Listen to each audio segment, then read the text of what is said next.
Imagine the greatest potential you can imagine of your mind. What does it look like? Imagine the best state you can imagine your mind expanding to, consciousness going to. What would it look like? Imagine just being a happy state. You'd be happy all the time. You wouldn't have any worries, right? You'd be kind, compassionate. What would you be?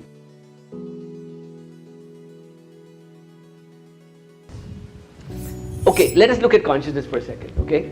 Let's look at consciousness.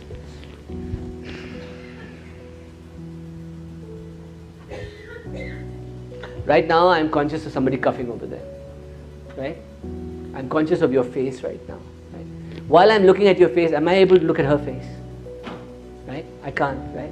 I can't. Now I've shifted my consciousness. Does that mean that you don't exist anymore? To you, you exist, right? But to me, maybe you don't exist anymore. Now maybe only me and her. There's no other universe. Everything gone, blurred out. Now you exist. Now you exist, right? So consciousness is actually scientifically proven to be one, like a film, one thought at a time. We can't think of multiple things. Yeah, it could be microseconds, but they're one at a time. Now what stilling the neocortex does is it allows you to kind of evade space-time and say, I am the observer watching myself looking at her. Right? Yes? So what we're training to do is we're training to do that, which is that we first learn to observe ourselves being, and then we introduce an intention. This is what we try to do.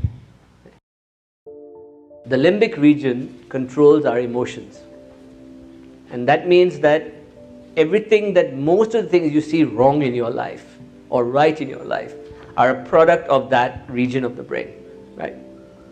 The neocortex analyzes them, and the frontal lobe tells you instructions what to do, and the parietal lobe here interferes with telling the body what to do. So you have this whole system going on, right?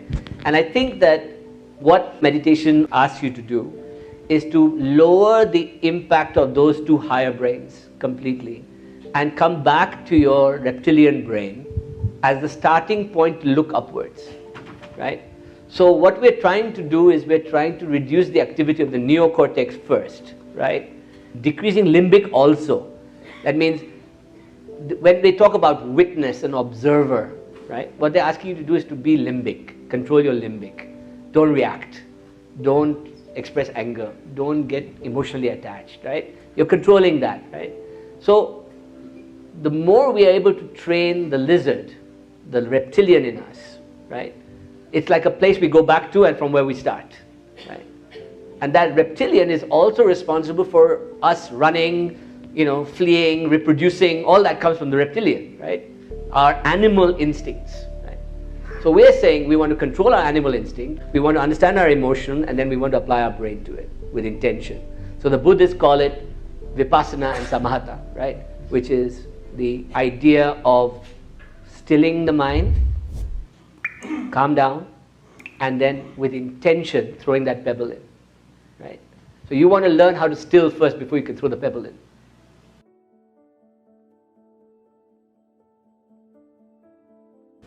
If you want to look for the third eye, it's not an eye. Sure. It is a place in the brain which seems to have eye-like qualities, but it's actually much more than that. It's the whole system around it. How the spine sends up energy, how it opens, how it deals with the rest of the whole area in that region, right? The hippocampus, all of that, how it goes there. I think we're beginning to understand that more and more. There are foods you can eat, you have to reduce fluoride in your diet. There are different things, 4 or 5 things you can do, right? That decalcify the pineal. The yogic way is sometimes called the Jyoti mudra or a different mudra, where you hold your eyes and you breathe into your stomach while holding your eyes and you look up. Now, by looking up there, that begins the process of focusing your mind, right? and that starts to chip away at, it's a metaphor. You're cleaning it by looking, right? Sun gazing also does it, right? Early morning, first hour after sunrise, first hour before sunset. Don't do it any other time, right? Going outside, just looking at the sun for 10, 20 seconds, then close your eyes, do your mantra, do your prayer, whatever you want to do, right? That works, right?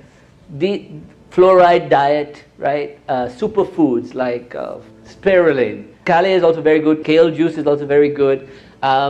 You want to, I take spirulina. See, since serotonin is in the stomach, right? We want to do it in such a way that the stomach is the beginning of happiness, right? So, you know, choose your food not as if, like, don't become a vegetarian. I'm not saying that, you know. I'm saying, listen to your stomach, what digests well, what doesn't digest well. So you got to choose your lifestyle, right? But I think that one of the things they found with pineal gland activation, right, is sit in darkness, that opens it up also, okay? So shut yourself off, light a candle, and just look at the candle. In fact, one of the techniques we use is candle, right? Staring at the sun in early morning. Natural ways, right? The breathing techniques, right? These actually activate it, right? And it decalcifies just by being active.